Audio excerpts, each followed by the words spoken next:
நேயர்களுக்கு வணக்கம். நேயர்களே, இன்றைய நாளில் சிறியவர்கள் முதல் முதியோர் வரை இருக்கக்கூடிய நிறைய நபர்களுக்கு இதயத்துக்கு போகிற வாழ்வு சுருங்கி இருக்குதுங்க. ஒரு சிலருக்கு இதயமே சுருங்கி இருக்குங்க. ஒரு சிலருக்கு இதயம் வீங்கி இருக்குங்க. இப்படியாற்பட்ட நபர்களுக்கு நடந்தால் மூச்சு வாங்கும். அவங்க கொஞ்சம் அதிகமாக சாப்பிட்டா அவங்களுக்கு ஜீரணிக்காது, மூச்சு திணறல் ஏற்படும். அது மட்டும் இல்லை, அவங்க சோர்வாக இருப்பாங்க, மந்த நிலைமையில் இருப்பாங்க. அவங்களால எந்த வேலையும் சரியாக செய்ய முடியாது. அவங்களுக்கு தலைச்சுற்றல், மயக்கம் இந்த மாதிரியெல்லாம் இருக்குதுங்க. இப்படியாற்பட்ட நபர்களுக்கு நம்முடைய முன்னோர்கள் சித்த மருத்துவத்தில் நிறைய மருத்துவ குறிப்புகளை கொடுத்துருக்காங்க. அதில் ஒரு மருத்துவ குறிப்பாகத்தான் இன்னைக்கு நமக்கு எளிமையாக கிடைக்கக்கூடிய வில்வா இலை ஒரு 10 இலை எடுத்துக்கலாம். பன்னீர் ரோஸ் இதழ் ஒரு 10 இதழ் எடுத்துக்கலாம். பூண்டு ஒரு 5 பல் பூண்டு எடுத்துக்கலாம். வெண்தாமரை இதழ் ஒரு 2 எடுத்துக்கோங்க. அதே போல் நம்ம பார்க்குறோம், சீரகம் ஒரு ஸ்பூன், பனங்கற்கண்டு கொஞ்சம் சேர்த்து ஒரு 1/2 லிட்டர் அளவுக்கு தண்ணீர் வச்சு கொதிக்க வச்சு 300 ml ஆக்கி காலை, மதியம், மாலை உணவுக்கு அரை மணி நேரத்துக்கு முன்னாடி பருகிட்டு வாங்க. அப்படி பருகிட்டு வரும்போது கம்பல்சரி இந்த பிரச்சனைகள் சரியாகும் அப்படிங்கிறத கூட பார்க்குறோம் நேயர்களே.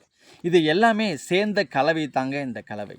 இந்த கலவைகளை நம்ம பார்க்கும்போது, இப்போ டவுனில் இருக்கக்கூடிய நபர்கள் எங்களால் இதை ரெடி பண்ணி எடுக்க முடியாது அப்படின்னு சொல்கிறதுனால இந்த மாதிரி நம்ம என்ன பண்ணியிருக்கோம்னா பவுடர் ஆக்கியிருக்கோம். இந்த பவுடரை நம்ம என்ன பண்ணலான்னு சொல்லி பார்க்கும்போது, காலை, மதியம், மாலை 3 நேரமும் உள்ளங்கையில் கொட்டி, எனக்கு சுகர் இல்லை, கல்லீரல் தொந்தரவுகள் இல்லை அப்படின்னு சொல்லக்கூடிய நபர்கள் தேனில் சாப்பிடுங்க. எனக்கு சுகர், கல்லீரல் தொந்தரவு இருக்குன்னு சொல்லக்கூடிய நபர்கள் செக்லாட்டின நல்லெண்ணெய் அல்லது பசுமாட்டு நெய் ஒரு ஸ்பூன் விட்டு கலக்கி சப்பி சாப்பிட்டுட்டு வாங்க.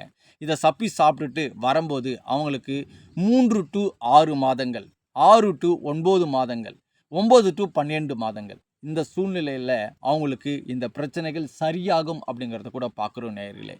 இதோட கூட அவர்கள் உணவு முறையை பார்க்கும்போது துவர்ப்பு தன்மை கொண்ட வாழைப்பூ அவங்க என்ன பண்ணுங்க பயன்படுத்தணும்.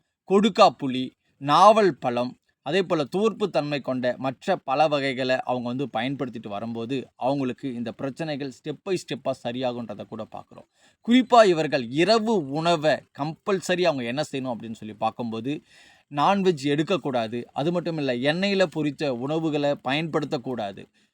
அவங்க இரவு உணவை எளிமையாக ஜீரணமாகக்கூடிய ஒரு உணவு முறையை அவங்க ஃபாலோ பண்ணிட்டு வரும்போது கண்டிப்பாக இந்த இதயத்தில் இருக்கக்கூடிய வாழ்வில் இருக்கக்கூடிய அந்த சுருக்கங்கள், வீக்கங்கள், பல்ஜியாக இருக்கிறது எல்லாமே சரியாகும் அப்படிங்கிறத கூட பார்க்குறோம் நேயர்களே. இதை எடுத்து நம்முடைய முன்னோர்கள் நிறைய நபர்களுக்கு கொடுத்து அவங்க பயன்பட்டுருக்காங்க.